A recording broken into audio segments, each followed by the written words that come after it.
If you want to find an integration to let your organization use Oracle Access Governance or Oracle Identity Governance with an enterprise application or service, for example, Oracle Health EHR or Archon PAM, here's how.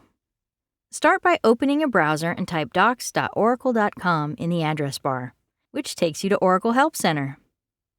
Search for Oracle Identity Governance Integration and click the Oracle Identity Governance and Administration Integrations Exchange link in the search results. In the search bar, type Oracle Health and press Enter.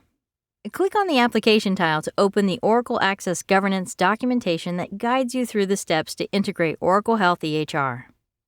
Similarly, if you're looking to integrate Oracle Identity Governance with Archon PAM, simply type Archon PAM in the search bar and press Enter. Click on the application tile to open the Oracle Identity Governance documentation that guides you through the steps to configure Archon PAM. And that's how you can find integrations to connect enterprise applications or services to Oracle Access Governance or Oracle Identity Governance.